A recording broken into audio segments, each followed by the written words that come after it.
Welcome. These are clips from the Riverfront Park Project presentation at ODN 2025. Co-presenters are Robert Crosby and Gilmore Crosby, and you will see this image between clips. Crosby, and my co-presenter is Bob Crosby, who's on my cousin's laptop. That's Greg Crosby. And unfortunately, my co-presenter, who is 97, fell down about a week ago and broke 4 ribs, and was unable to join us in person today. So what we're going to do is have him Zoom in for about 10 minutes of commentary. And then also there'll be, basically after we kick this thing off, I'll go over a little bit of the background of this particular project. Dad will speak some.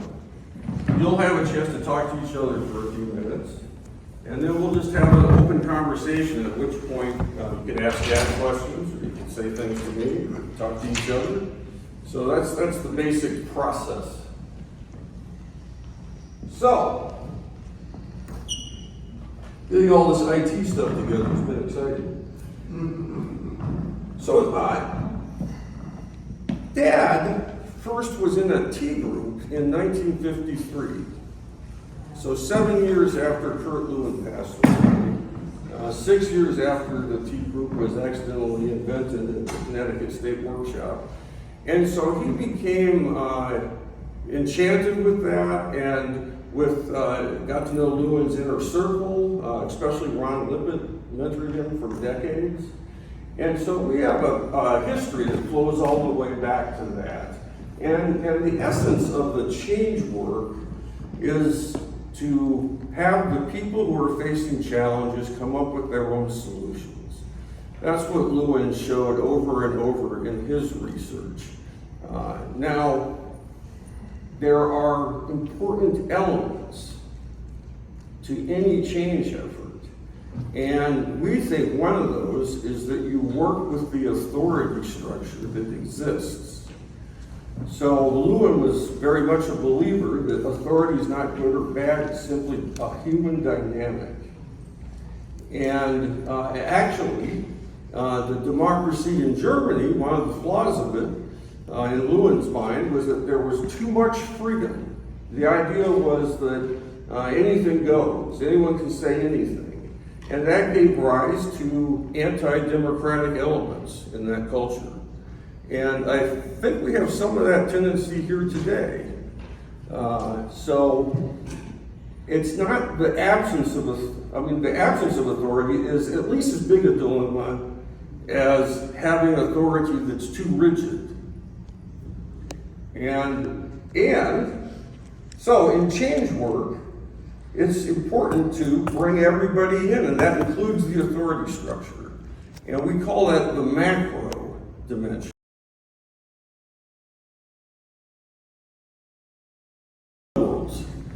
The green people, the people who wanted a greening of the park, were adamant about it. They thought Dad was hired just to trick them and put in this theme park after all. They started every meeting by fighting with him. And it was my first OD project. I was only 24, and I basically just got Dad coffee and helped him with little things like that and tried to learn what I could. So this is fun to be back on this topic, because 41 years ago, this is how I started my career. And so, I think that covers everything I wanted to say to begin with. Now, Dad did a bunch of other citizens participation projects. We only have so much time, but one was right here at Gonzaga. So it was a student participation project that he actually took over from Carl Rogers, who had been running it. And then Dad set up the structure for students to influence the administration here with all kinds of ideas. And you'll hear, well, it depends on what he says. He did work around HUD, dividing up money amongst neighborhoods, and work with schizophrenics at Eastern State Hospital, ran tea groups with them, and resulting in individuals being able to stay in the community longer once they got out of the hospital. And just there's a whole variety of citizens participation things he did, all of which the same change methods of Lewin and that we're about to go over apply to organizational work. So we as consultants, that's my brother by the way with the camera, Chris, president of the Leadership Institute of Seattle. When we're in organizations, we want to help the whole structure from the top to the bottom influence appropriately, lead appropriately. We don't believe that hierarchy is a bad thing. So like 5 or 6 of you answered my poll question, pretty much all saying, yeah, hierarchy is bad. And maybe with some nuances, I apologize if you said, well, it depends. But we think it's just a structure. And it's an easy structure to understand role clarity. Who decides what and so on. Now, you can screw it up, but getting rid of it doesn't necessarily make things clearer or more functional. So we're not anti-hierarchy in our approach. And of course, the micro and managing conflict is critical in any internal OD work inside organizations. Now I have to go over to the laptop to get Daddy Waddy here. It's the official name, Daddy Waddy. Okay. Dad, speak.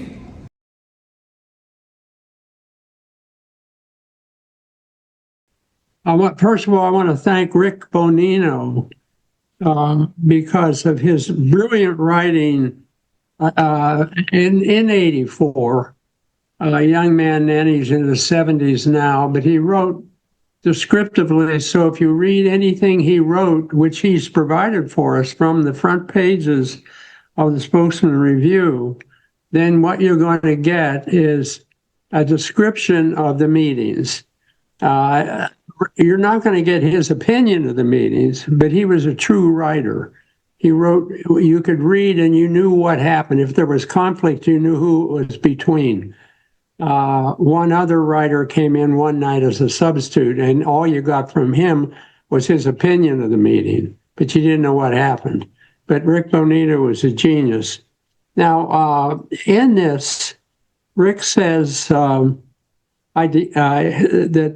well, first of all, I was chosen for this because I had done many for organization development projects in the city, as well as citizen development. For instance, the juvenile court, I led the citizens there in the development of what is today's modern, when you look at it, the juvenile court, I led the citizens in the development of that court. And in doing so, I used a CRED, knowledge retrieval process, where we would send citizens to cities around the nation that had ideal, for instance, entryways, ideal programs for the youth when they were in there, ideal housing, etc. And then they would come back and present what it was like. They would never say you should do it this way in Spokane, but they would say they would retrieve knowledge, and then the people in Spokane would derive implications. This counters what a lot of consultants did, which was to come in and tell people what they should do and how they should do things. So I had done many of these projects, and this was a year after the park, and the park department definitely wanted citizens to meet and make a recommendation to the parks department.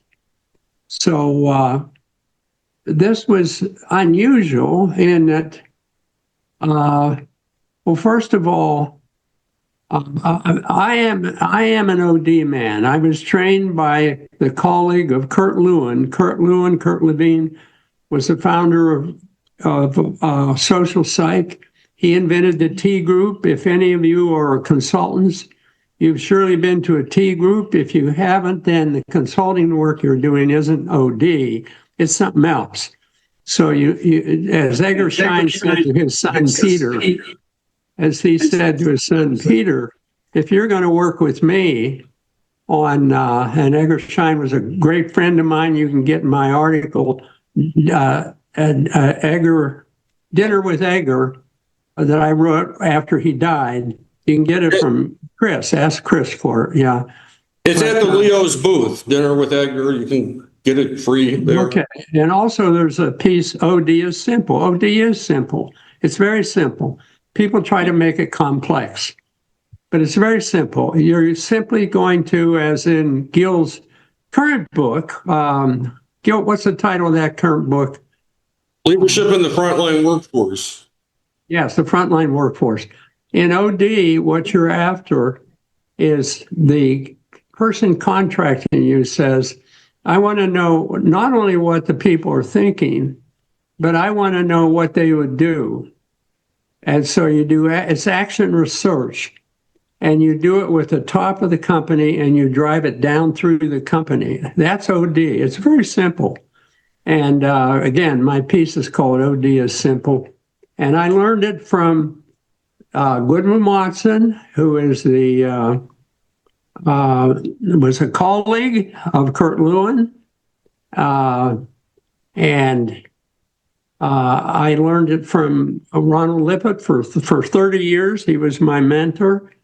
So I learned it. I could name a lot of other people. I'm talking about original OD. I applied it to Gonzaga University. And if you pick up my book, Memoirs, and look at, I think it's chapter 12, you'll see the story of how I applied it to 600 students and faculty at Gonzaga University. Gil, you have your hand up. Yeah, no, there's, of course, limited time. And your primary task, I think, Dad, is to talk about the macro elements of the park project. And okay, I want to go to the project. Do you mean we have less time than we were originally given? No.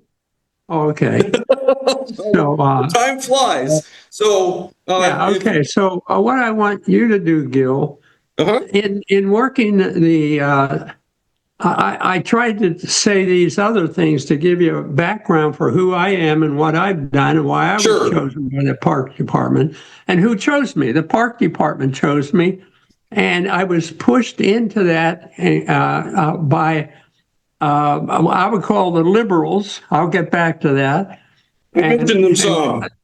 But in order to work any project, OD or certainly citizen development, which is is OD applied to citizen work. And sometimes I was leading groups of several hundred people and applying these things. So the first thing you need to know, you need to have macro and micro in mind. Gil, would you show that and about what we call macro intervention? Can you see that, Dad?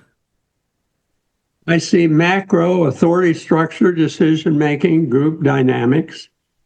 And then micro is managing what happens in the room. In other words, before I take a contract, I had to say to the park department, I need to know that if I work with these citizens and they come up with a design or a future for the park, that you will then respond to them and that you will speak back to them of the recommendations, and you will be held accountable for that. That is, there is no OD without accountability. If I'm working with people to take a recommendation or have them take a recommendation, create and take a recommendation to their boss or to the CEO or to the park department, as in this case, then I must know that they're going to respond to it. And I even will say to people when they say to me, they're just going to decide not listen. I'll say, yeah, and that's why we built in a meeting 2 weeks later with all of you. And if you haven't got the responses you want, I'll lead you in organizing to get back to the Parks Department and make sure they are responsible. And the Parks Department has agreed to that. And no Parks Department wants a whole bunch of citizens meeting to tell them they didn't respond to what they said. And so in the case of all this work, including the work here, first of all, I had to get the macro issues in place. Did I trust the Park Department and the head of the park, McLaughlin, was that his name? A wonderful name, man. Anyway, did I trust them to respond to these things, or are they just going to hear them and make everybody feel good?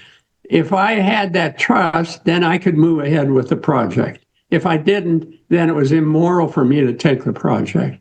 Now, that's a macro issue that you face in every OD project and in every citizen development project. The micro simply has to do with once it begins and you have the macro in place, how you respond to things. And Gil was present when he was just 20 years old, watching me be crucified by the same liberal, I used the word liberal earlier, liberal group that got me chosen, but they weren't liberal in the sense of open. They were liberal in terms of political philosophy.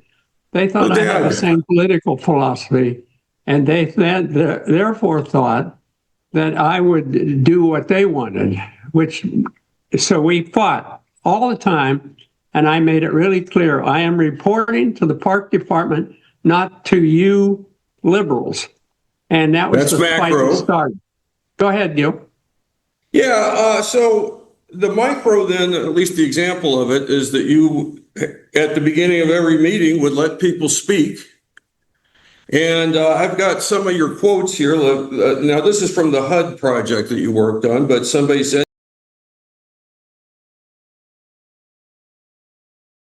"You know damn well that everything we're talking about here has already been decided in some dark room somewhere." And then you would do your Obi-Wan Kenobi responses, which, if you could just give a brief example of like how you handled that particular comment. And I would say, wow, thank you so much for bringing that up. I'm sure a lot of people here are thinking about that. Just talk to a partner about that for a minute. And then let me tell you what I've planned on this. We're going to have a meeting with the group. If you're dissatisfied, it's a thing I said earlier here. If you're dissatisfied with the way they responded or the responses, then I'm going to organize you to have another meeting with that park department and deal with these conflicts so that you get your influence done. Now, let me tell you that in the long run, about 80 to 90% of all recommendations like that, and for another project that we won a national award on with Bob Stilder and Susan Burnett, but we won a national award because, and it was with hundreds, in fact, over 1,000 people from communities, where 80 to 90% of everything they recommended got accepted by the city. So, okay, well, I think that's great, what you've added so far. I'm going to take over for a second and then have them turn and talk to each other. And then we'll have a conversation. Okay, thank you. Sure. Thank you. So, just leave it like that. Okay. Okay, so, I mean, we manage conflict as best we can the same way. And, for instance, Chris and I just worked in a manufacturing plant near Nashville. We worked with every work team in the whole plant. The hourly workforce thought about what's in the way of the work and came up with solutions. But at the beginning, there was a lot of mistrust. And I just do my best to accept it. And that's what I learned watching Dad. I mean, people say, well, why should we trust you? Or why should we trust the park board? And he'd say, yeah, that's a great question. Trust doesn't just happen overnight. Now, here's the process. Then you go back to the macro. Here's what's going to happen. You're going to be able to, in the park project, we actually had the citizens, he had them in 5 groups. They came up with 5 options for the future of the park. And those options, then I got on my bicycle and rode around Spokane and went to the libraries and so on.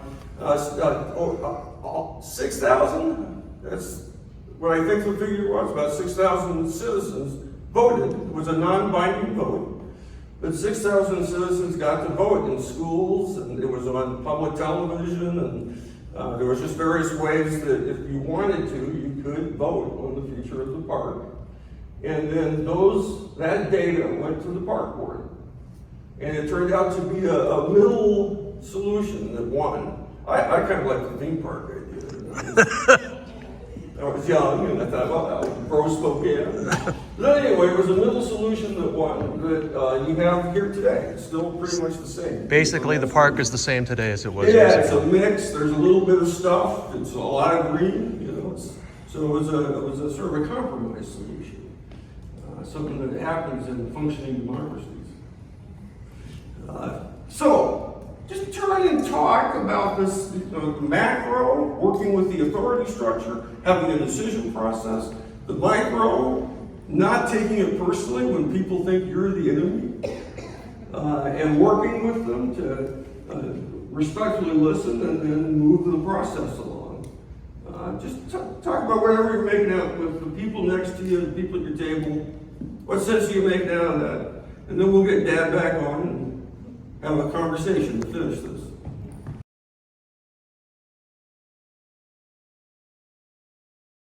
I can only hear you when you're close. Like Okay. that. To the The computer. question is, you said OD is simple. What does that mean to you? Read the article, but I'll answer. Well, if I go into an organization, I first of all say to the before I've gone in, I say to whoever's bringing me in, what do you want? What are your goals? Now, hardly ever do they know their goals. So then I have to work with them around specific measurable goals, because I can't work with an organization if they don't have goals. I mean, how do we measure it? So that's number one. And the great chapter is in Chris's book, Strategic Organizational Change. Oh, that's not quite right. He'll correct that. Alignment. Alignment, yeah. And it's just a great chapter on goals. Most managers, hardly any manager ever has a goal when we go in, or even when they're working on a community development. I have to work with them. Well, what are your goals? How are we going to measure this? Once that's clarified, then I can take the contract. Otherwise, it's terrible to take it if you don't even know, they don't know their goals. Okay, then the next thing is they want to know, if they tell me they're hiring me, and that this is usually the reason, because I work well with hourly workers or steel workers, union people, or in citizen development with the community, like sometimes hundreds of people, even thousands on the Riverfront Park Project. Eventually, by the method we used, several thousand, but we started with 78. And I didn't go into the story of how we moved from 78, but that's another story. But anyway, the point is, if they want, it's simple, because then I need to organize around how I'll reach the people that they want the information from. And survey feedback, as developed by Kurt Lewin, the founder of OD, the founder, along with Goodwin Watson, arguably. Goodwin Watson was my mentor. I had a month-long tea group with him. Ronald Lippett, who I mentioned before, 3 months or 3 years, a mentor, was a prize student of Kurt Lewin. 3 decades, I think. 3 decades, that's right. Yeah. And you were talking and about I learned all survey this feedback. stuff. What? You were talking about survey feedback. Yeah, I learned it from them. We hired, Yeah. we had Ronald Lippett, especially for a long time, John Scherer and I, working on survey feedback, helping us on the survey feedback process. And he at one time said we had done more for it than anybody since the original survey feedback. And what we would do, you go to the top manager and you say, well, let me start with you and your direct reports. And we ask them questions and they would respond. And then we would have them work with the responses to be specific about things. Like I remember one group saying, well, we want to be able to, we can't influence. See that equipment in the corner? We never use it because it's not usable. We want to be able to influence what's ordered for maintenance rather than have somebody else do it. So they wanted the responsibility. But the point is the workers have a lot of things that they know about that management doesn't, and they have a lot of ideas about how to fix them, and they want to be the ones that are doing it. They don't want just to say to the managers, you fix it. So if you know that, then you work with the workers. You made sure about the macro stuff I talked about. The people who hired you are really going to respond, and that's OD. And then you cascade it down the organization. The top CEO with his direct reports, those direct reports with their direct reports, et cetera, down till you're working with the supervisors and the workers at the hourly level. And the unions love this. So let me just add something and see if there's any other questions, okay?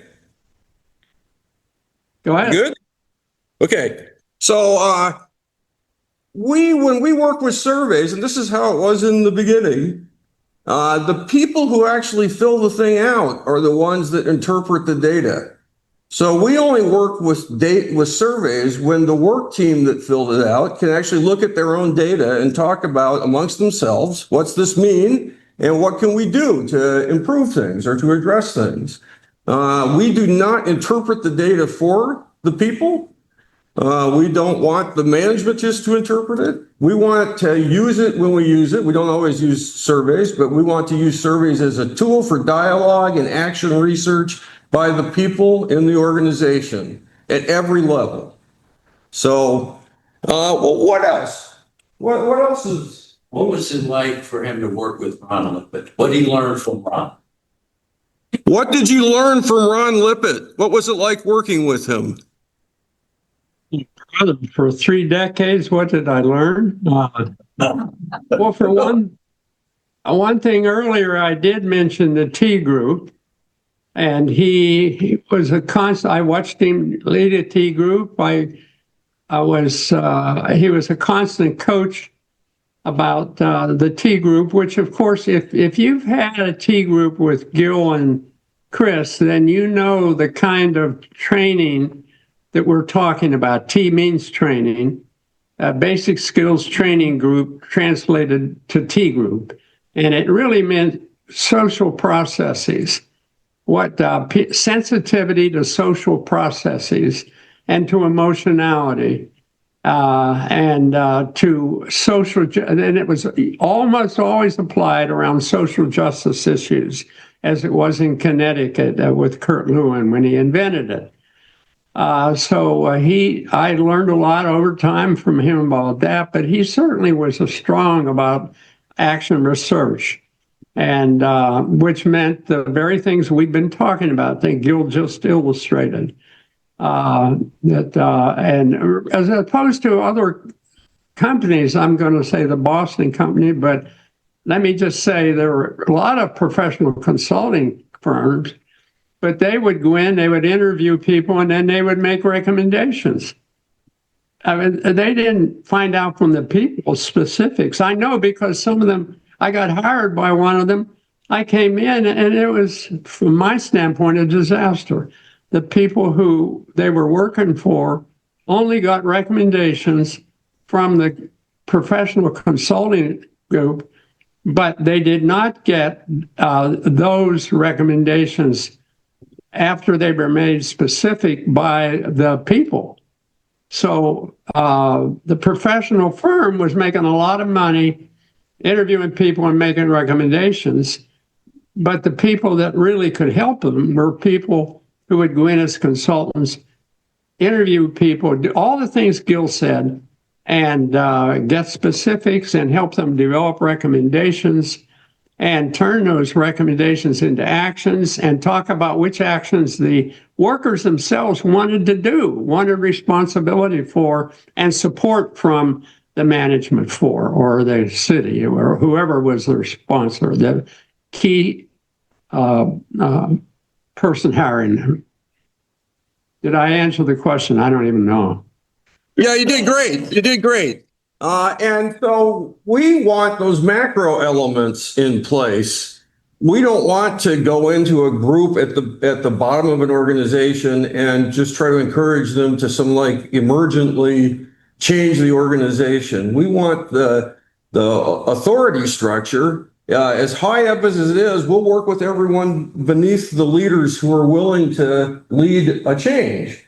But to try to do it on the slide just doesn't likely lead to sustainable implementation. So, and by the way, if you want to be in a T group with Chris and I, there's a couple spots open still for next week.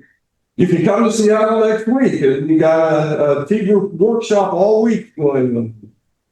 So, and then we do that twice a year in Seattle. There's Leo's Leadership Institute of Seattle sponsored T group workshops. And also the grad program that begins again is the T group is embedded in it. It's just part of it, part of its life, because that's what OD without the T group isn't OD. It's something else, and it can be nice, but it's not OD. The same without macro and micro. It's not OD. It's something else. Maybe it's useful, but advice or something. But yeah. Well, we just got a couple more minutes. I wouldn't go so far as to say OD without the T group isn't OD. Lewin did most of his. You wouldn't go so far as to say what?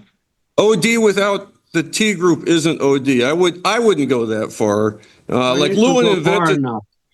I know. I need to be corrected, Dad. But of course, Lewin spent his whole career before he invented the T group doing work in hardwood manufacturing and with groups coming up with their own solutions.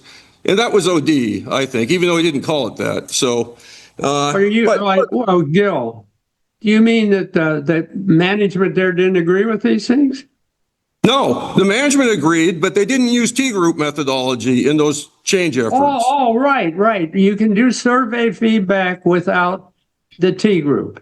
I'm saying definitely, I've had success doing survey feedback like at Easy Loader, very great success without the T group. What I was saying, thank you, is that if you're going to be an OD consultant and you haven't had a T group, then listen to Edgar Schein. I write about it in Dinner with Edgar in that article.